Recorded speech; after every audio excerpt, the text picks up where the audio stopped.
BNP প্রথম থেকেই যেই ফিলসফিতে গেছে যে পরিবর্তনকে মিনিমাইজ করতে হইব as much as we can, এইটাকেই আমি মনে করি একটা ডিজাস্টারাস পলিসি।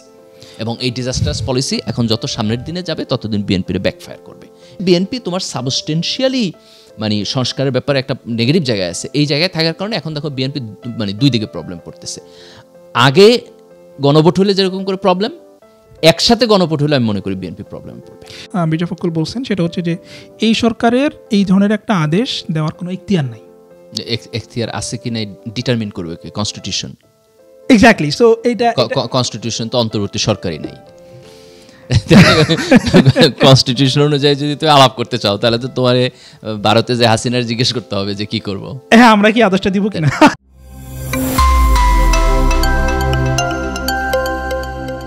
এই যে জুলাই সনদ বাস্তবায়নের যে আদেশ গভর্নমেন্ট জারি করতেছে বা করবে, এখন করে নেই, এটা ঐক্যমত কমিশন একটা সুপারিশ দিচ্ছে কিভাবে হইতে পারে। আমি অবশ্য সুপারিশটা দেখি নাই কোথাও, মানে শুনছি নানান জায়গায়। সুপারিশের ড্রাফট আমিও দেখিনি, বাট আমি প্রেস কনফারেন্স আলিরিয়াজের যে প্রেস কনফারেন্স ছিল পুরোটা ওইটা আমি দেখছি, এবং সেখানে সে কী কী প্রপোজ করছে সেটা আমি শুনছি। এবং এরপরে জামাতের প্রতিক্রিয়া, এনসিপি, বিএনপি এগুলা দেখছি আর কি। তো আমরা বিএনপিতে শুরু করি যে বিএনপি ইজ এক্সট্রিমলি ডিস্যাটিসফাইড, এবং বিএনপি খুব স্ট্রং পজিশন নিছে এটার এগেনস্টে যে না, এই ধরনের কোনো আদেশ জারি করার এখতিয়ার নাই, বর্তমান সরকারের নাই। মানে বিএনপির কয়েকটা পজিশন আছে, এগুলো আমি বলবো একটা একে। বাট এখানে বিএনপি কে সালাউদ্দিন আহমেদ বলছে না বিএনপি একদম প্রেস কনফারেন্স করে বিএনপির অফিসিয়াল পজিশন এটা মির্জা ফখরুল বলছে। এবং সেইখানে বিএনপির স্থায়ী কমিটির মানে সবাই ছিল, অলমোস্ট সবাই ছিল, দু একজন বাদে। তো মানে এখন যেই মেইন বিষয়টা হচ্ছে যে বিএনপি এক্সট্রিমলি ডিসস্যাটিসফাইড, এবং তারা এটার একটা মানে অলমোস্ট এগেইনস্ট স্ট্যান্স নিছে, নাম্বার ওয়ান। জামাত হ্যাপি মনে হচ্ছে, যদিও জামাত বলছে যে তাদের পিআরটির এগুলো নিয়ে তারা এখন আন্দোলন করবে, এটা তারা মনে করে ইম্পর্টেন্ট তাদের জন্য। NCP happy. এনসিপির আমি প্রতিক্রিয়া যেটা আমি দেখছি, তারা বলতেছে যে হ্যাঁ গণভোট কখন হবে এটা তারা প্রেফার করে আগে হোক, এটা তাদের একটা প্রেফারেন্স আছে। কিন্তু আমার কাছে মনে হয়েছে তারা হয়তো এটা নিয়ে খুব রিজিড না, এটা আমার কাছে মনে হয়েছে। তো এনিওয়েজ, তো বিএনপি যেহেতু এখনকার সময় সবচেয়ে বড় পার্টি, এবং ধারণা করা হয় যে বিএনপি হয়তো ক্ষমতায় চলে আসবে, তাহলে বিএনপির যেই ফার্স্ট স্ট্যান্স 5-6টা মেজর ডিসএগ্রিমেন্ট আছে বিএনপির। ফার্স্ট যেটা মির্জা ফখরুল বলছেন সেটা হচ্ছে যে এই সরকারের এই ধরনের একটা আদেশ দেওয়ার কোনো ইখতিয়ার নাই। এখতিয়ার আছে কি নাই ডিটারমিন করবে কি কনস্টিটিউশন। এক্স্যাক্টলি। সো এইটা কনস্টিটিউশন তো অন্তর্বর্তী সরকারই নাই। কনস্টিটিউশন অনুযায়ী যদি তুমি আলাপ করতে চাও তাহলে তো তোমার ভারতে যে হাসিনার জিজ্ঞেস করতে হবে যে কি করবো, হ্যাঁ আমরা কি আদেশটা দিব কিনা। তো তোমার কনস্টিটিউশনাল কোশ্চেন তুললে তো কোনো লাভ নাই, তাই না? কনস্টিটিউশনাল কোশ্চেন তুলতে লাভ নেই। দেখো এই সরকার গণ অভ্যুত্থানের মধ্যে দিয়ে আসছে, তাই না? এবং হচ্ছে কনস্টিটিউশনে তো তোমার হলো বড় জোর, তুমি যদি আগের কনস্টিটিউশন ধরো, তত্ত্বাবধায়ক সরকার যেটা 90 দিনের, তার লেজিটিমেসি আছে, তাই না? এই যে একটা অন্তর্বর্তী সরকার আছে যে নিজেই ঠিক করলো কতদিন ক্ষমতায় থাকবে, এটা তো কোনো কিছুই তো তোমার মানে নিয়ম অনুযায়ী নাই আর কি, নিয়ম অনুযায়ী তো চলে না। কাজে এখতিয়ারের প্রশ্ন তোলাটা আমি মনে করি যে এইটা একটা ইনভ্যালিড কোশ্চেন। এখানে প্রশ্নটা তুলতে হইব যে আলাপ আলোচনার মধ্য দিয়ে আমরা এমন কোনো কোর্সে যাইতে পারি কিনা যেটা সবাইরে তোমার স্যাটিসফাই করবে, অথবা মেজরিটির সাথে একটা এগ্রিমেন্টে যাবে, সেটা। কিন্তু এখতিয়ার বলতে আমি তো বুঝতেছি না যে আসলে তুমি এখতিয়ার কি দিয়ে মাপবা। না, এখতিয়ার মানে আমার ধারণা আপনি যেটা বলছেন তা আমার মনে হয় যে এখতিয়ার বলতে বিএনপি যেটা মিন করে সেটা হচ্ছে যে সংবিধানের মানে সাংবিধানিক এখতিয়ার, এটা তারা মিন করে। সাংবিধানিক এখতিয়ার এবং লেজিটিমেসির কোশ্চেন তুললে তো কিছুই কিছু নাই, তাই না? তুই এই কোশ্চেনই তুলতে পারবে, মানে এভরিথিং। তুমি এই সরকার এখন যা যা করতেছে এবং আমরা যা যা করতেছি তার সব কিছুই তো তোমার হচ্ছে পরের পার্লামেন্টে যে র্যাটিফাইড হইতে হবে, তাই না? আদারওয়াইজ তো তোমার কোনো কিছু এখানে থাকবে না, কারণ আমরা তো একটা এক্সট্রা কনস্টিটিউশনাল ভ্যাকুয়ামের মধ্যে আছি, তাই না? এখন তুমি এটা দুইভাবে ডিল করতে পারতা। একভাবে ডিল করতে পারতা হলো মানে তুমি যদি সংবিধান স্থগিত করে দিতা, বিপ্লবী সরকার করে ফেলতে, এটা নিয়ে অনেকে কথাবার্তা বলতে, তাই না? তো এই ট্রেন মিস হয়ে গেছে। এটা যদি বিপ্লবের পরপর করতা তাহলে তুমি একটা জায়গায় থাকতে পারতা। আরেকটা হলো যে আমি এখানে 100% কনস্টিটিউশন মানবো, তা 100% কনস্টিটিউশন মানলে তো তোমার বিপ্লবও থাকে না, অন্তর্বর্তী সরকারও থাকে না, সব কিছু আবার হাসিনা হয়ে যায়। তো তুমি তো 100% কনস্টিটিউশন মানতে পারবে না। এটা একটা মাঝামাঝি হাইব্রিড জায়গায় আছে আর কি, কনস্টিটিউশন মানে আবার মানে না। এই হাইব্রিড জায়গার একটা প্রবলেম আছে, দ্যাটস ট্রু। কিন্তু ধরো আমরা যদি ধরে নেই যে এইটা গণ অভ্যুত্থানই হলো তার লেজিটিমেসি, গণ অভ্যুত্থানের মধ্যে দিয়ে সরকার আসছে, এবং কালেকটিভ আন্ডারস্ট্যান্ডিংয়ের মধ্য দিয়ে আগামী সংসদ এটাকে রেটিফাই করবে, তাহলে এখানে এখতিয়ারের কোনো কোশ্চেন নাই। বিএনপি বড়জোর বলতে পারে যে মানে আমরা একটা মেজর পলিটিক্যাল পার্টি, আমাদের আপত্তি এখানে কাউন্টেড হয় নাই, দ্যাটস আ প্রবলেম। রাইট, সেইটা রাইট ল্যাঙ্গুয়েজ, কিন্তু এখতিয়ারের প্রশ্নটা right language. Right, I think সেটা তাদের সেকেন্ড পয়েন্টে তারা বলতেছে যে যেই সব নোট অফ ডিসেন্ট বিএনপি দিছিল সংস্কার প্রস্তাবগুলোতে, সেই এখন ঐক্যমত কমিশন প্রপোজ করছে যে 48টা যেই ধারা বা বিল যেভাবেই হোক, 48টা ধারা যেটা গণভোটে যাবে ইয়েস নো কোয়েশ্চেনে, বিএনপি বলতেছে এই 48টা ধারার মধ্যে যেসব জায়গাগুলোতে বিএনপি নোট অফ ডিসেন্ট দিছিল ঐক্যমত কমিশন সেগুলা বাদ দিয়ে এই 48টা ধারা গণভোটে পাঠাচ্ছে। বিএনপি বলতেছে এটা একটা চিটিং, এটা প্রতারণা। আমি এখানে বিএনপির পজিশনের সাথে 50% এগ্রি করি, যে মানে ধরো যে পজিশন যেটা আমরা আগে আলাপ করলাম, যে পজিশনটা এরকম যদি হয় যে যে জায়গায় ডিসেন্ট আছে এটা বাদ দিয়ে বাকিগুলো আমরা ভোটে দেবো, তাহলে আমি মনে করি এটাও রাইট না। তার কারণ হলো ডিসেন্ট এমন অনেকগুলো ফান্ডামেন্টাল জায়গায় আছে যেটা বাদ দিলে তোমার এই সংস্কারের কিছু থাকে না। কিন্তু পুরাটাকে আমি একটা গণভোটে দিলাম, এইটার চাইতে ভালো হয় আমি যদি এটার দুইটা ভাগ করে দিতে পারি, যে একটা ভাগ হইব যেখানে বড় 3টা পার্টি এগ্রি করছে, আর একটা ভাগ হইব যেখানে ডিসেন্ট আছে। তারপর বিএনপি যে জায়গায় ডিসেন্ট আছে সেই জায়গায় সে জনগণের যায় বলুক যে এটা আমার জাজমেন্ট, আমরা মনে করি আমাদের জাজমেন্ট অনুযায়ী ঠিক নাই, তোমরা না ভোট দাও। বিএনপি ক্যাম্পেইন করুক না ভোটের, যদি না ভোট জিতে যায় তাহলে তো মানে তুমি ধরো যে যদি গণভোটে যাইয়া ওই প্যাকেজটা না ভোটে হাইরে যায়, তাইলে কি হবে? পরের পার্লামেন্ট ডিসাইড করবে এভরিথিং, তাই না? তাহলে আমার এই ঐক্যমত কমিশনের উপর জনগণের ট্রাস্ট করলো না, তাহলে পরের পার্লামেন্টের উপর আমি ছেড়ে দিলাম। তার মানে আপনি বলতেছেন যে বেসিক্যালি দুইটা হইতে পারে, গণভোটের দুইটা প্যাকেজ, মানে তাইলে বিএনপির কনসার্ন অ্যাড্রেস হয়, যে ওকে কনসার্ন অ্যাড্রেস হয়। এবং এই জায়গায় আমি মনে করি যে বিএনপির কনসার্ন অ্যাড্রেস করা উচিত এখানে। যে বিএনপি যখন বলে যে আমি অনেকগুলো জায়গায় ডিসএগ্রি করলাম, কিন্তু তুমি আমার ডিসএগ্রির কোনো পাত্তা না দিয়ে গণভোটে দিতেছো, তার মানে তো আমার গণভোটের এগেনস্টে দাঁড়াইতে হইব। এই যে একটা ক্রাইসিস, যে তাহলে বিএনপির কইতে হবে যে এই গণভোট আমি মানি না, বা মানি না বলাটা রং ল্যাঙ্গুয়েজ, যে এই গণভোটে সে জনগণকে বলবে যে গণভোটকে তুমি না ভোট দাও, এই কথাটা বলবে। তাহলে একটা তোমার হ্যাঁ না একটা কনফ্লিক্ট হয়ে গেল। কিন্তু আমি যদি দুইটা প্যাকেজ বলি, তাহলে একটা প্যাকেজে বিএনপি এগ্রি করবে, আরেকটা প্যাকেজে সে ডিসএগ্রি করবে, তাহলে বিএনপি জুলাইয়ের সব পরিবর্তনের বিপক্ষে, এইটাও এইভাবে তোমার লিনিয়ার একটা কনক্লুশন হবে না। তখন বিএনপি বলবে যে আমরা কিছু পক্ষে কিছু বিপক্ষে, যেটার পক্ষে সেটারে হ্যাঁ বলো, যেটার বিপক্ষে সেটাকে না বলো। তো এই জায়গায় আমি বিএনপির যে পজিশন, এটাকে আমি মনে করি এটার মেরিট আছে, এবং আমাদের উচিত এটার প্রতি অ্যাটেনশন দেওয়া, প্রত্যেকের সরকারের উচিত অ্যাটেনশন দেওয়া, এবং এটাকে দুইটা প্যাকেজে ভাগ করতে পারলে ভালো। না, এখানে আপনার ডিসেন্টিং তো শুধু বিএনপির ডিসেন্ট ছিল না, বা বিএনপি নোট অফ ডিসেন্ট, প্রত্যেকটা পলিটিক্যাল পার্টির নোট অফ ডিসেন্ট ছিল, এবং সবগুলোই বাদ গেছে। এখন মানে বাদ গেছে মানে হলো ওখানে উল্লেখ করে নাই, বা মানে ওইটা ড্রপ। মানে সবগুলো পলিটিক্যাল পার্টির প্রত্যেকটা পলিটিক্যাল পার্টির যে নোট অফ ডিসেন্টগুলো ছিল, এই নোট অফ ডিসেন্টগুলো বাদ দিয়ে এখন ঐক্যমত কমিশন সেটা গণভোটে পাঠানোর জন্য প্রপোজ করছে। না, সেক্ষেত্রে ধরো যে মানে যে দুইটা প্যাকেজ করা, তার মধ্যে একটার মধ্যে তুমি অ্যাটলিস্ট বড় পার্টিগুলো ধরতে পারো, বিএনপি জামাত এনসিপির এগ্রিমেন্ট, আর একটার মধ্যে তাদের যে কোনো একটা ডিসএগ্রিমেন্ট। এই জায়গায় আমি মনে করি তাদের মেরিট ভ্যালিড। এরপরে বিএনপির হচ্ছে যে সংবিধান সংস্কার পরিষদ বলে যেই একটা ধারণা, যে ঐক্যমত কমিশন প্রপোজ করছে যে এই নেক্সট পার্লামেন্টের দুইটা ক্ষমতা থাকবে, একটা হচ্ছে রেগুলার পার্লামেন্টের যে ক্ষমতা সেটা, আর আরেকটা হচ্ছে যে এরা সংবিধানের যেই 48টা যেই জিনিস তারা গণভোটে পাঠাচ্ছে, সেটা যদি গণভোটে হ্যাঁ হয় তাহলে সেগুলোকে রেটিফাই করে সংবিধানে ঢুকানো, ব্যাস। তো তার মানে এটা একটা কনস্টিটিউয়েন্ট পাওয়ার, একটা কনস্টিটিউয়েন্ট পাওয়ার থাকবে ফর দ্য টাইম বিং। একটা বিগিনিং পার্লামেন্টের হচ্ছে কনস্টিটিউয়েন্ট পাওয়ার থাকবে, তারপর হচ্ছে কনস্টিটিউয়েন্ট পাওয়ারটা শেষ হয়ে যায়, এই র্যাটিফিকেশন হওয়ার পরে সংসদের উচ্চকক্ষ হইব, সংসদের উচ্চকক্ষ হইয়া তারপর একটা স্বাভাবিক সংসদ তোমার নর্মালি শুরু। এক্স্যাক্টলি। তো এখন বিএনপি বলতেছে যে এই যে সংবিধান সংস্কার পরিষদ যেটার ধারণা, যেটা ঐক্যমত কমিশন দিছে, বিএনপি বলতেছে যে এইটা তো আলোচনাই হয় নাই। বাট আমি দেখলাম যে এবি পার্টির মঞ্জু ভাই উনি বলছে যে না, আসলে আলোচনা হয়েছে, ভিন্ন নামে হয়েছে, বাট এইটা আলোচনায় ছিল। তো বিএনপি বলছে না, এরকম কোনো কিছু আলোচনা হয় নাই, এবং এইটা নিয়ে তাদের একটা মেজর, আমি বলবো যে তাদের এখন এখানে আমি যদি ডিসেন্টটাকে আলাদা করে দেই, দুইটা প্যাকেজ যদি দেই, তাহলে তো আর এই প্রশ্নের ভ্যালিডিটি থাকে না আর কি, তাই না? তার কারণ হলো বিএনপির কনসার্ন কোথায়? তার কনসার্ন হলো যেই জায়গায় সে দ্বিমত করছে, গণভোটের মধ্য দিয়া সেই জায়গাটা তার উপর যদি চাপায় দেওয়া হয়। এখন আমি টোটালটা যদি এক প্যাকেজ দেই, তাহলে হয়তো তোমার জুলাইয়ের আবেগের কারণে এই প্যাকেজটা পাশ হয়ে গেল ধরো, তখন বিএনপি একটা ডিসকমফোর্ট ফিল করলো। কিন্তু আমি যদি দুইটাকে ভাগ করে দিই, যে একটা অংশ একমত হলো, একটা অংশ দ্বিমতের জায়গা হলো, তাহলে তো BNP has a fair chance to say the people, যে লোকদেরকে বলা যে যেটাতে আমরা সবাই অ্যাগ্রি করছে খালি এইটাতে হা ভোট দাও, যেটাতে ডিসেন্ট আছে এটাতে না ভোট দাও। তাহলে এটা তুমি জনগণের কাছে দিয়ে দিলা। এখন তুমি যদি যেটা আর একটা জিনিস দাবি করতে পারো যে আগামী পার্লামেন্টের উপরে এটা কোনো বাইন্ডিংই থাকবে না, তুমি পার্লামেন্টের উপর ট্রাস্ট করবে যে পার্লামেন্টের ফুল জুরিসডিকশন থাকবে, তারা তাদের মতো করে ডিসাইড করবে, এইটা আমি মনে করি না রাইট ডিসিশন। তার কারণ হলো যে কোনো পলিটিক্যাল পার্টি আসলে পরে সে তার ইন্টারেস্ট ম্যাক্সিমাইজ করব, সেই জায়গায় সে ন্যাশনাল ইন্টারেস্ট ম্যাক্সিমাইজ করবো না।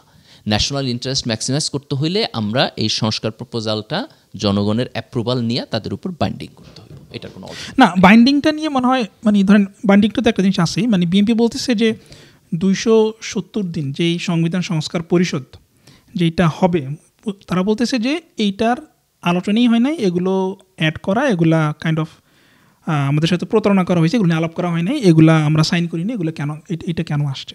মানে এখন কোয়েশ্চন হচ্ছে যে আপনার এই যে সংবিধান মানে কিন্তু এখানে তো দুইটা আলোচনা, দুই জিনিস দেখো। একটা আলোচনা হলো আমি সংস্কার প্রস্তাব নিয়ে আলোচনা করতেছি, আর একটা আলোচনা হলো আমি সংস্কার প্রস্তাবটা কিভাবে বাস্তবায়ন করব, ইমপ্লিমেন্টেশন মেকানিজম। দুইটা তোমার হচ্ছে দুই মেকানিজম, ইমপ্লিমেন্টেশন মেকানিজম। তো ইমপ্লিমেন্টেশন মেকানিজম নিয়ে আলাপ আলোচনাটা লম্বা সময় হয় নাই, এটা এগ্রি করি আমি।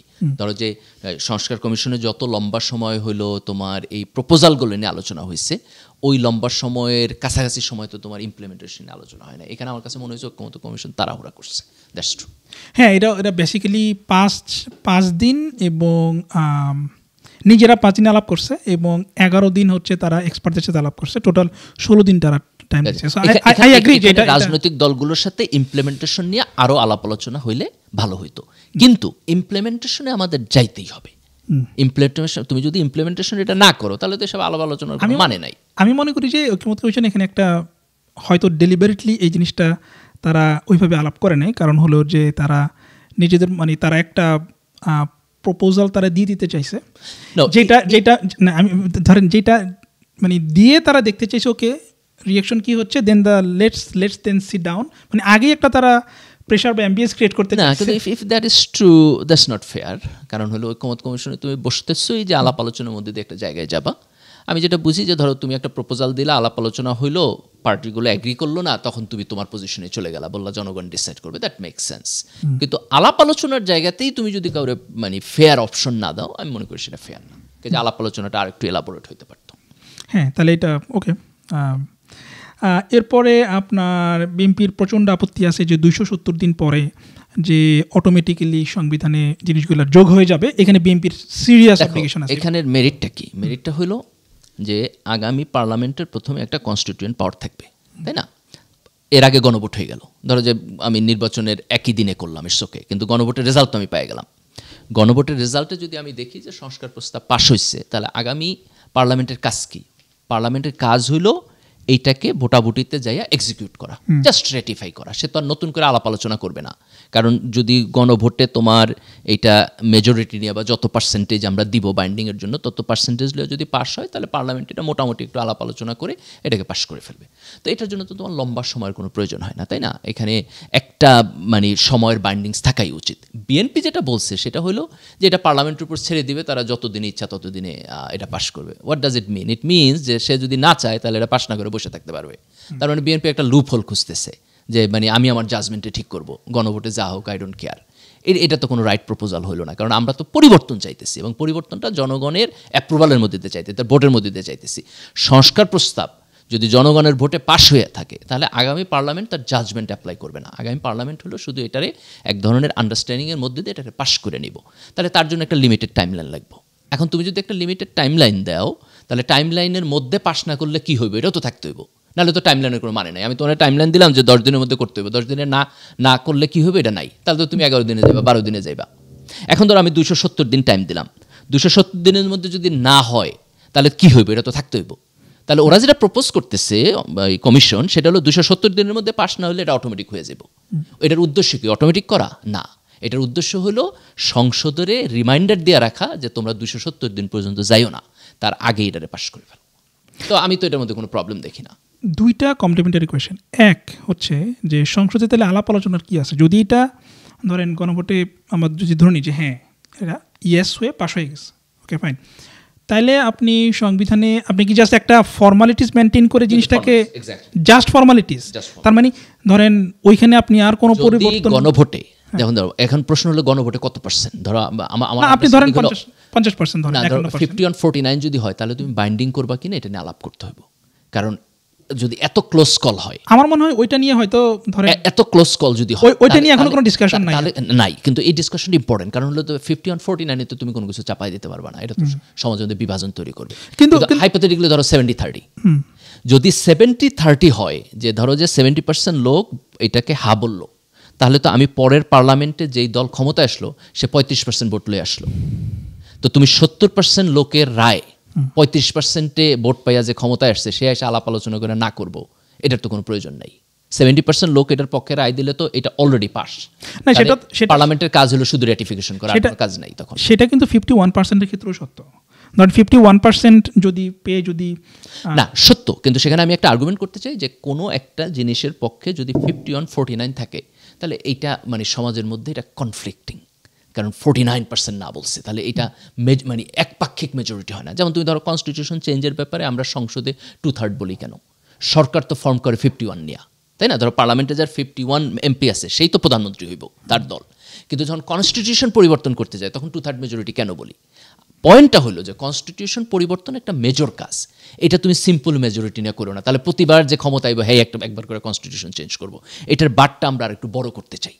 তাহলে ঠিক একইভাবে আমি মনে করি যে কনস্টিটিউশনের একটা মেজর পরিবর্তন, এটা যদি আমরা পার্লামেন্টের ক্ষমতাকে রিডিউস করে চাপাই দিতে চাই, আমি যখন বলতেছি যে পরের পার্লামেন্ট বাধ্য থাকবে তখন তো আমি পার্লামেন্টের ক্ষমতাকে রিডিউস করতেছি, কারে দিয়া রিডিউস করতেছি? জনগণের দিয়া। কত পার্সেন্ট জনগণ? তাহলে আমি মনে করি সেখানে জনগণের পার্সেন্টেজটা একটু বেশি থাকা দরকার।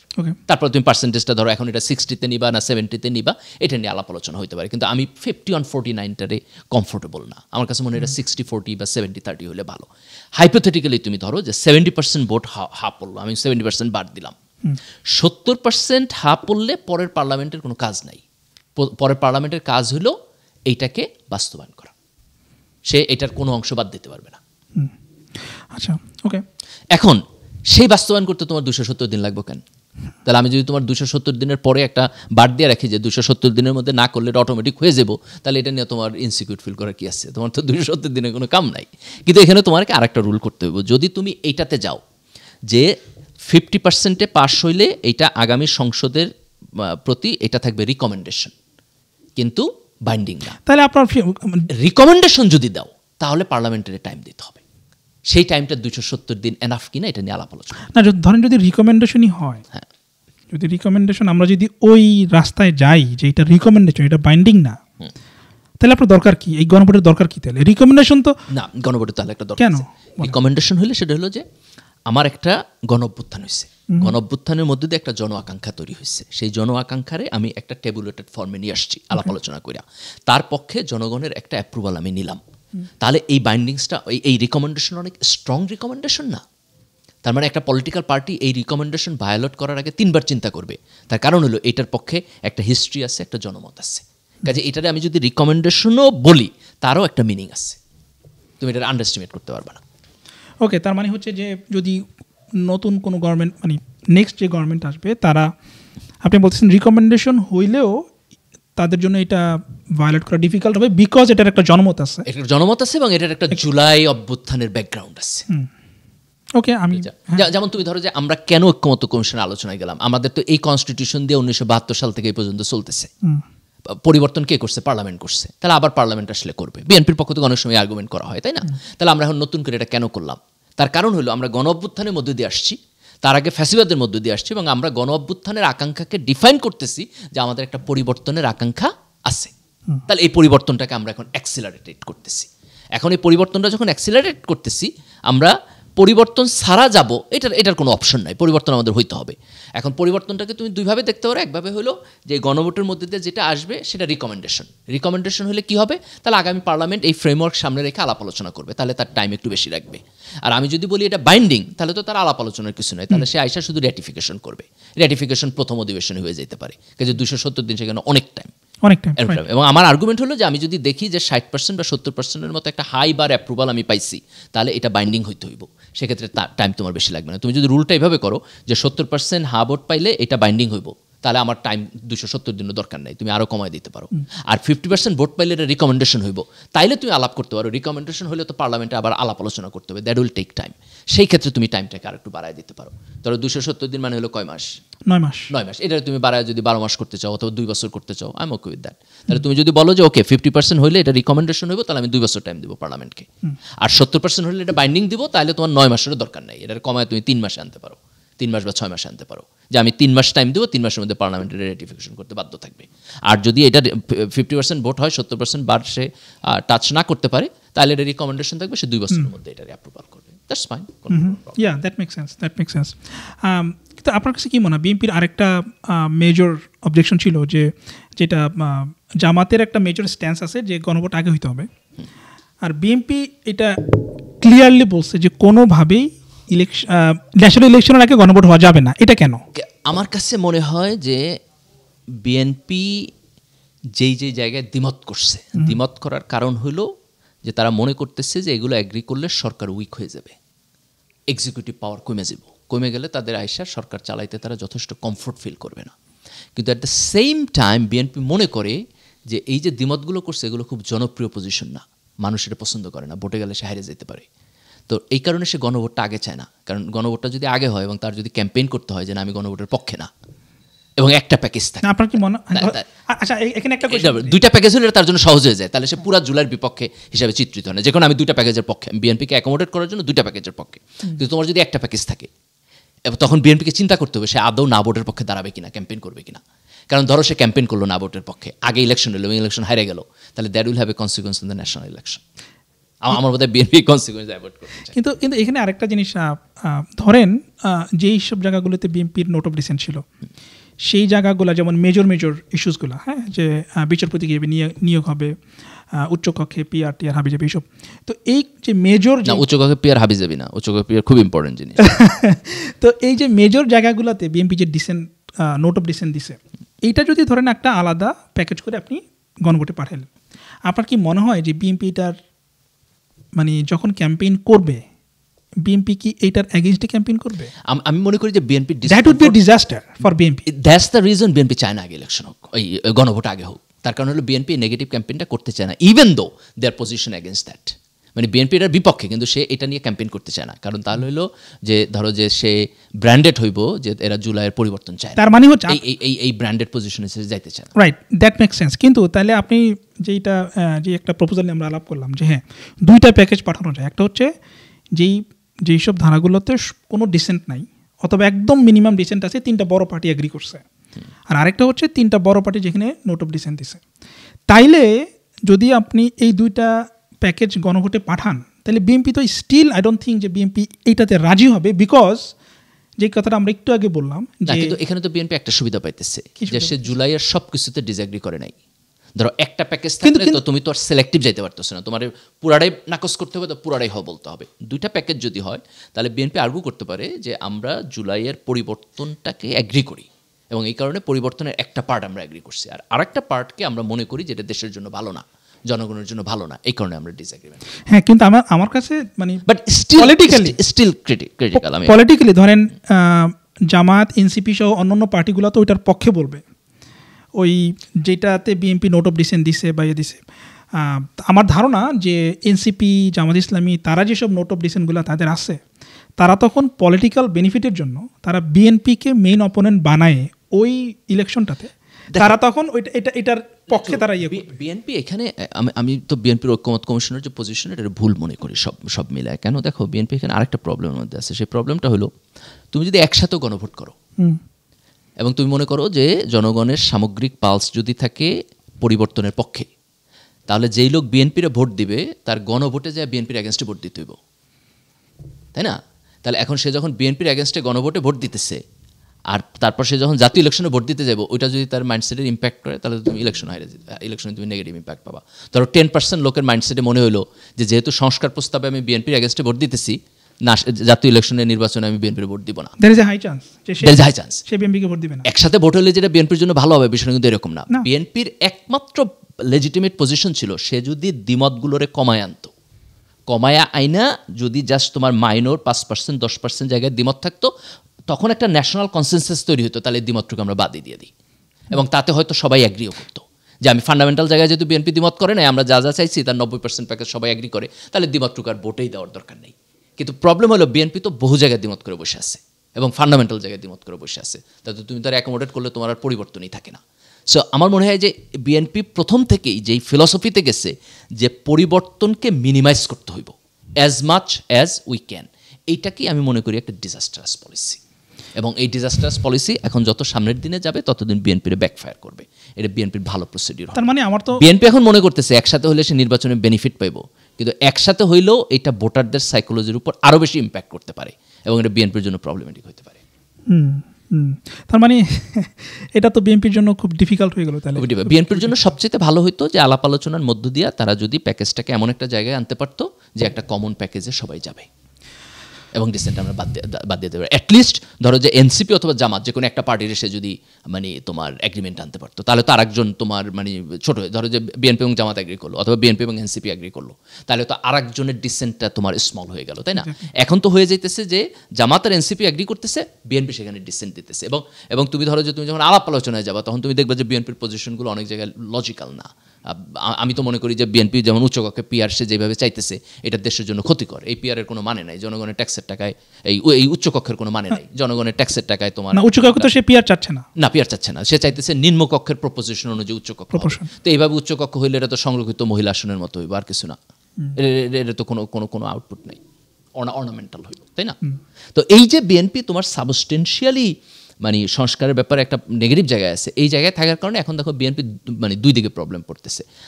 আগে গণভোট হলে যেরকম করে প্রবলেম, একসাথে গণভোট হলে আমি মনে করি বিএনপি প্রবলেমে পড়বে। তার মানে আমার তো মনে হয় বিএনপি ওই আপনি যে বলছেন যে নোট অফ ডিসেন্টগুলো আলাদা প্যাকেজ করে ভোটের জন্য পাঠানো, হ্যাঁ, আমার তো মনে হয় সেটাও বিএনপি রাজি হবে না, because that would be even more problematic for BNP. না, এটা মোর প্রবলেমেটিক না। কেন মোর প্রবলেমেটিক না? কারণ হলো তোমার যদি দুইটা প্যাকেজ থাকে তাহলে কিন্তু তুমি আর্গু করতে পারতেছো যে আমি জুলাইয়ের বিপক্ষে না, আমি পরিবর্তন চাই, আমি পরিবর্তনের পক্ষে, but that the same time আলাপ আলোচনায় সকল পরিবর্তন আমার কাছে লজিক্যাল মনে হয় না। আপনি যদি বিএনপির ভোট চিন্তা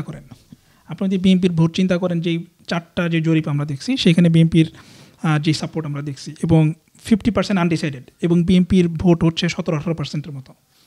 তো এখন আনডিসাইডেডের এদেরকে যদি আপনার বিএনপির এগেনস্টে যেই পার্টিগুলো থাকবে ওই ইয়েতে গণভোটে, সেই আনডিসাইডেডকে যদি এরা কনভিন্স করে ফেলতে পারে যে বিএনপি যে নোট অফ ডিসেন্টগুলো দিচ্ছে এটা জুলাইয়ের স্পিরিটের সাথে যায় না, এটা যদি সে কনভিন্স করে ফেলতে পারে তাহলে তো বিএনপির জন্য এটা আরও বড় ডিজাস্টার, বিএনপির জন্য খুবই টাফ হবে। বিএনপি মানুষের জুলাইয়ের মধ্য দিয়ে যে একটা পরিবর্তনের আকাঙ্ক্ষা তৈরি হয়েছে এবং বাংলাদেশে যে একটা large amount of young generation আছে যারা এই পরিবর্তনটা চায়, এই জায়গাটাকে তারা আন্ডারস্টিমেট করতেছে এবং এই জায়গাটার সাথে তার একটা রিকনসিলিয়েশন যে করা উচিত এটা বিএনপি বুঝতেছে আমার কাছে মনে হয়। বরং সে এখনও সব কিছুরে দেখতেছে ধরো সেই 90-এর দশকের লেন্স দেয়া, যে সে অনেক বড় পার্টি, তার অনেক সাপোর্ট আছে, এত পরিবর্তনের চিন্তা করার কোনো প্রয়োজন নাই। আচ্ছা দাঁড়ান, এই পয়েন্টটাতে আসবো আমরা। আমি দুই একজন বিএনপির লিডারের সাথে প্রাইভেট কনভারসেশনে তারা এরকম বলছে যে এসব ঐক্যমত্য কমিশন টমিশন আলোচনা কি, যার যার মতো করে ইলেকশনে যাবো, যে যারে ভোট দিব, দেশ চালাইবো। দে স্টিল থিঙ্ক দ্যাট ওয়ে। মানে খুব ফানি মনে হয় এটাকে, তাই না? তো তুমি যে একটা এন্টায়ার জেনারেশন একটা রাজনৈতিক পরিবর্তন চায়, তারা যে একসময় স্লোগান দিছে যে রাষ্ট্রের মেরামত চলতেছে, এই স্লোগান দিছে না ছাত্ররা, ইয়াংরা? তো তুমি কোন সাইকি থেকে এটা আসছে যে রাষ্ট্রের মেরামত দরকার? এই সাইকি থেকে যে তারা মনে করে এই সিস্টেমটা করাপ্ট এবং এই সিস্টেমের মধ্যে ভালো কিছু হইব না, এই সিস্টেমের পরিবর্তন দরকার। তো এই যে একটা নতুন জেনারেশনের মধ্যে পরিবর্তনের আকাঙ্ক্ষা, এইটাকে যদি তুমি ধরতে না পারো, তুমি যদি মনে করো যে এইটারে স্যাটিসফাই করার কোনো প্রয়োজন নাই, তাহলে ডেফিনেটলি তুমি কয়েনের রং সাইডে আসো। এবং প্রোভাইডেড দ্যাট যে সকল জনমত জরিপ বলতেছে যে 50% আনডিসাইডেড ভোটার আছে এবং ছাত্র সংসদ নির্বাচনগুলোতে ম্যাসিভলি আমরা দেখছি জুলাইয়ের ম্যান্ডেট পাইছে Chhatra Shibir. So that tells you something যে মানুষের মধ্যে এখন পরিবর্তনের আকাঙ্ক্ষা আছে। এটাকে আন্ডারস্টিমেট করাটা আমি কোনোভাবেই ওয়াইস জায়গা বলে মনে করি না। বেস্ট হইতো যদি বিএনপি যেই জায়গায় ডিসেন্ট দিচ্ছে তার মধ্যে কিছু কিছু জিনিস কম্প্রোমাইজ কইরা জামাত এবং এনসিপির সাথে একটা এগ্রিমেন্টে যাইয়া এই গণভোটটাকে পার্টি লাইন থেকে বিয়ন্ডে নিতে পারতো, যেটা সবাই এখানে অ্যাগ্রি করে। এটা করতে পারলে ভালো হতো। এইখানে জামাত এবং এনসিপিরও মানে তোমার রেসপন্সিবিলিটি আছে। ধরো জামাত যদি মনে করে যে এখন আমার যেহেতু একটু জনসমর্থন বাড়ছে, কাজে আমি বিএনপিরে যতটা বাগে পাইয়া ডিসকমফোর্টে ফেলাইতে পারি তত ভালো, that's not nation building. NCP যদি মনে করে যে আমি বিএনপিরে বাগে ফেলাইয়া তোমার বাটে ফেলাইয়া ইলেকশন যতটা পিছাই দিতে পারি তত ভালো, আমি ক্ষমতায় থাকতে পারি, that's not nation building. Nation building হইব যদি বিএনপি, জামাত এবং এনসিপি একটা আলাপ আলোচনার মধ্য দিয়ে এমন একটা ঐক্যমতে আসতে পারে যেটা এই পরিবর্তনের ধারণ করে এবং যেটা জনগণের কাছে একটা গাইডেন্স হইব। তাইলে গণভোটটা তখন এক ধরনের ফর্মালিটিস হইব, কারণ মানুষ কনফ্লিক্ট থাকবে না, সবাই অলরেডি তোমার এগ্রিমেন্টের মধ্যে আছে। যেমন ধরো আমি ব্যক্তিগতভাবে বিএনপি যদি উচ্চকক্ষের পিআরে রাজি হইতো, তাইলে আমি এই যে বিএনপির বাকি যে ডিসেন্টগুলো আছে এগুলো বাদ দিয়ে দেওয়ার পক্ষে অ্যাডভোকেসি করতাম, আমি খুব কমফোর্ট ফিল করতাম। কিন্তু উচ্চকক্ষ পিআর আমার কাছে খুবই ফান্ডামেন্টাল বলে মনে হয়, যে সংবিধান সংশোধন এবং আরেকটা হলো তোমার সাংবিধানিক পদগুলোতে নিয়োগ, এই জায়গাটা যদি আমি উচ্চকক্ষে দিতে পারতাম। এটা এখনকার প্রপোজালের মধ্যেও নাই, কিন্তু আমি মনে করি এটা উচ্চকক্ষে আসা উচিত। উচ্চকক্ষে যদি পিআর দাও, তারপর তুমি ধরো 60% বাদ দাও উচ্চকক্ষের, এবং সেখানে যদি হয় তখন সরকারি দল বিরোধী দল নেগোসিয়েশনে আসতে বাধ্য হবে।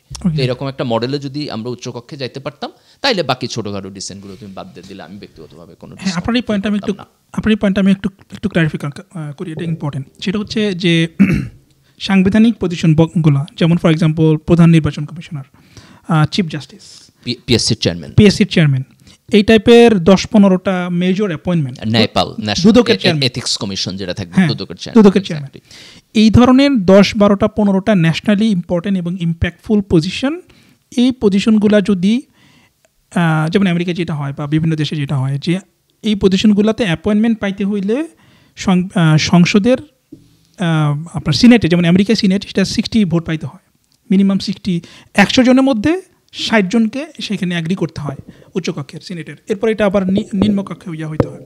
তো বাংলাদেশে যদি এটা হয়, আমার তো মনে হয় it would be a sea change. Exactly, যেন আমি মনে করি যে প্রথমে তোমার একটা ওই যে দল কানার লোক তো আসা খুব ডিফিকাল্ট হয়ে যাবে। এনসিসি ছিল না, একটা কনস্টিটিউশনাল কমিশন ছিল না, যে কি যে করবে, ওর চাইতে তুমি যদি উচ্চকক্ষে পিআর দাও এবং উচ্চকক্ষে তুমি 60% বাদ দাও, যে এই নিয়োগগুলো উচ্চকক্ষের 60% ভোটে আসতে হবে, তাহলে উচ্চকক্ষের 60% তো একটা পার্টি পাবে না। তার মানে সরকারি দল এবং বিরোধী দল এই দুইটা দলের এগ্রিমেন্ট হইতে হবে, এগ্রিমেন্ট হয়ে এখানে নিয়োগ হইতে হবে। তো এটা একটা সামটাইমস ডেডলক সিচুয়েশন হইতে পারে, কিন্তু হোক, বাট স্টিল তুমি যদি পুশ করতে পারো, তাদের আলাপ আলোচনার একটা কালচার যদি তুমি তৈরি করতে পারো, তাহলে তো আমি মনে করি যে বাংলাদেশ রাষ্ট্রের একটা সাবস্টেন্সিয়াল পরিবর্তন হইতো।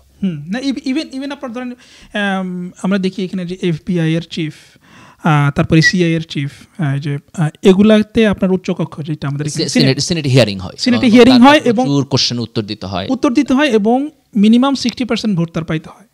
60% সমর্থন পাইলে তার সেটা কনফার্ম হয়।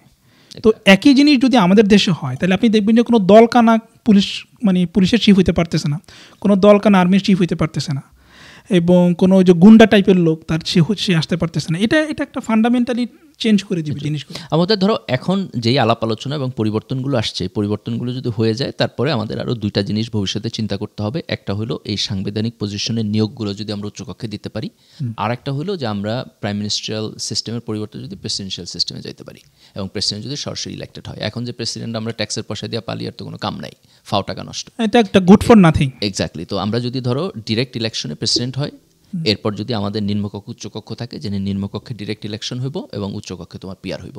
নিম্নকক্ষে পিআর কোনো ভালো আইডিয়া না, জামাত এটা একটা গার্বেজ পলিটিক্যাল আইডিয়া তোমার প্রমোট করতেছে। নিম্নকক্ষে পিআর আমাদের দেশের জন্য আদৌ কাজ করবে কিনা, এটা তুমি একটা পাইলট প্রজেক্টের মধ্যে দিয়ে না যায় কোনোভাবে এই কনক্লুশনে যাইতে পারবে না।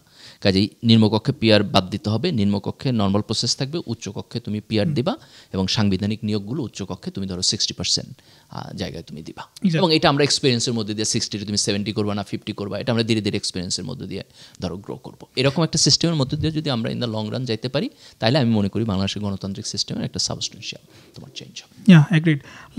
লাস্ট কোয়েশ্চেন, সেটা হচ্ছে ধরেন জামাত বলতেছে যে তারা গণভোট আগে চায় এবং তাই এটাতে খুব ফার্ম স্ট্যান্স নিচ্ছে। তো আই ডোন্ট নো যে এটা জামাতের মানে পলিটিক্যাল স্ট্যান্স অথবা তারা আসলেই সিরিয়াস এই ব্যাপারে।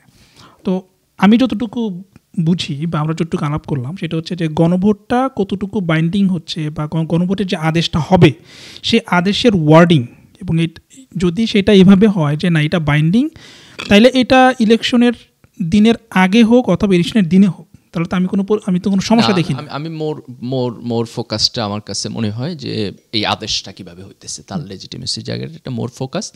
টাইমিংয়ের ক্ষেত্রে শুধু একটা জিনিস যেটা আমরা আলাপ করছি আমার কাছে ইম্পর্টেন্ট মনে হয়, সেটা হলো ইলেকশনের দিনে হইলে ইলেকশন যদি ফেয়ার না হয় তাহলে তোমার গণভোটও ফেয়ার হবে না, এইটার একটা জাজমেন্ট। সো এই ক্ষেত্রে আমরা তো এই আলাপটা অলরেডি করছি, বাট আই থিঙ্ক এটা ইম্পর্টেন্স আমরা আরেকবার ফোকাস করি। সেটা হচ্ছে যে 2 দিনে ইলেকশনটা হতে পারে, প্রথম দিন গণভোট, পরের দিন দ্বিতীয় দিন ন্যাশনাল ইলেকশন। এবং তুমি ধরো এখানে আরেকটা জিনিস হলো যে মানে আইন শৃঙ্খলা বাহিনী ভোটের দিন কিভাবে পারফর্ম করবে, ভোট সুষ্ঠু হবে কিনা, এটা নিয়ে লেভেল প্লেইং ফিল্ড হবে কিনা, এটা নিয়ে আমাদের আলাদা আলাপ আলোচনা করতে হবে যে নির্বাচন কতখানি পাওয়ারফুল হবে। আবার তোমার ভোট মানে কয়েকটা বিভাগে আলাদা আলাদা করে করা যায় কিনা যাতে করে আইন শৃঙ্খলা পরিস্থিতি টোটাল ফোকাস থাকবে, এটাও কিন্তু একটা আলোচনা বিষয়। হ্যাঁ, এটা আমি ঠিক শিওর না যে এই জিনিসগুলো কেন আসে নাই এই মানে এই যে ঐক্যমত্য কমিশন আলোচনায়। যেমন 7টা বিভিন্ন বিভাগে তো আপনার মানে 7 দিন ইলেকশন হইতে পারে, অথবা 2 দিন 3 দিন পর ইলেকশন হইতে পারে। তাহলে আমরা আরও রিসোর্স, লজিস্টিক্স এগুলো আরও ফোকাস থাকতে পারে, মানে সাংবাদিকরাও সেখানে যাইতে পারে, অনেক বেশি ফোকাস থাকবে, চুরি করার কমে যাবে। আবার ধরো যে লম্বা দিন করলে তুমি কিভাবে ভোট কাউন্ট করবা, কখন ডিক্লেয়ার করবা, এগুলো কমপ্লেক্সিটি আছে, এগুলো নিয়ে আলাপ আলোচনা এগুলো কমপ্লেক্সিটিজ আছে, কিন্তু আপনার এই অনেক দেশে হয়তো, হ্যাঁ ইন্ডিয়াতে হয়। তো এখানে তোমার ইন্ডিয়ান মডেলে তুমি দেখতে পারো যে তারা কিভাবে করে, না এটা তুমি দেখতে পারো। কিন্তু আমরা আর্লিটা যেটা পয়েন্ট আমার কাছে মনে হয় যে গণভোটের টাইমিং এর চাইতে তোমার যেই এক্সিকিউটিভ আদেশ এবং ফরম্যাটে গণভোটটা হবে সেটা মোর ইম্পর্টেন্ট। আর গণভোট টাইমিংয়ের ব্যাপারে শুধু একটা ইলেকশন ফেয়ার হবে কিনা সেই জায়গা থেকে একটা কোশ্চেন থাকতে পারে।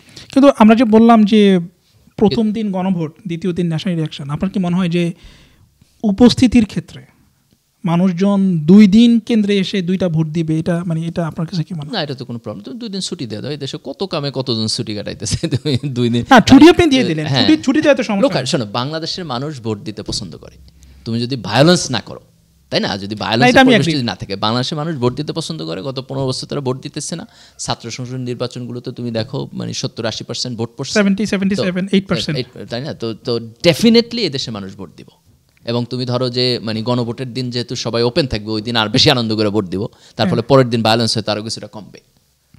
এবং যদি আইন শৃঙ্খলা পরিস্থিতি ভালো থাকে, মাঠ প্রশাসন যদি বায়াস্ট না হয়, তাহলে আমি মনে করি যে সামনের ভোট হবে বাংলাদেশে তোমার একটা খুবই আনন্দ উৎসব। না, এটা ইউনেস তো বলছে, দেখো এই দেশের মানুষ 5টা কথা বললে তার মধ্যে 4টা পলিটিক্যাল আলাপ করে চা খাইতে খাইতে, তাই না? যে দেশের মানুষ ভোট দিতে যাবে, এবং এটা ভালো যে মানুষের পলিটিক্যাল কনসাসনেস আছে। So that's very good.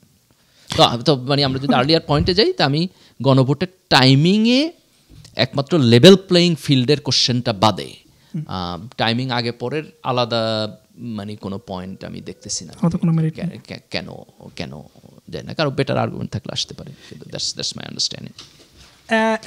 একটা আর্গুমেন্ট আছে, সেটা হচ্ছে যে এই সরকারের উপরে জামায়াতের ইনফ্লুয়েন্স অনেক বেশি, এবং যদি গণভোটটা আগে করা যায় তাহলে অনেক ধরনের কমপ্লেক্সিটিস তৈরি হবে। সেই কারণে ন্যাশনাল ইলেকশনটা একটু পিছিয়ে যাবে, আর একটু যদি ন্যাশনাল ইলেকশনটা পিছিয়ে যায় তাহলে জামাত সেখানে সুবিধা পাবে এবং এনসিপিও সুবিধা পাবে। এটা একটা আর্গুমেন্ট আছে। দেখো এখানে 2টা জিনিস, একটা হলো আমি ওই দিন জামাতের নায়েব আমির তাহের ভাইয়ের বক্তব্য দেখলাম, তো উনি শুরু করছে এভাবে যে ইলেকশন ফেব্রুয়ারিতে হইতে হবে, এটা ফিক্সড। তো আমার বোধ হয় যে এই পজিশনটা মেনটেন করা উচিত, জামাত এটা মেনটেন করতেছে, এটা করলে এটা থাকে না। আর সেকেন্ড হলো এই সরকারের উপরে জামাতের ইনফ্লুয়েন্স বেশি, সরকার উপদেষ্টাদের মধ্যে তো আমি জামাতের কাউরেই দেখি না, তাই না? তুমি যদি জামাতের রিকমেন্ডেশনে যারা গেছে, এবং একটা আর্গুমেন্ট খুব বহুল এখন প্রচলিত একটা আর্গুমেন্ট হচ্ছে যে অনেক গুরুত্বপূর্ণ সাংবিধানিক এবং সরকারি পজিশনে জামাতের লোক আছে। কোথায়? আমি তো কাউরেই দেখি না। উপদেষ্টা পরিষদে দেখলে তুমি এনসিপির 2জন পাবে ডিরেক্টলি। না, উপদেষ্টা পরিষদ স্পেসিফিক, তারা উপদেষ্টা পরিষদ নিয়ে কথা বলতেছে না, তারা বলতেছে যে গভর্নমেন্টের যে মেকানিজম, শোনো, ইনফ্লুয়েন্সিয়াল পজিশনে জামাতের অনেক লোক আছে। তুমি যদি হাতের করায় গুনো, তারপর যদি এটারে তুমি পার্সেন্টেজ করো, তাহলে তুমি তো পাইবা না লোকে। এটা যেটা হয়েছে সেটা হলো যে তুমি গত 15 বছর জামাতকে তো পাবলিকলি কোথাও জায়গা দাও নাই, আওয়ামী লীগ জায়গা দেয় নাই, জামাত কোথাও নাই। এখন যদি তুমি 2জন দেখো, তোমার কাছে মনে হয় এটা অনেক।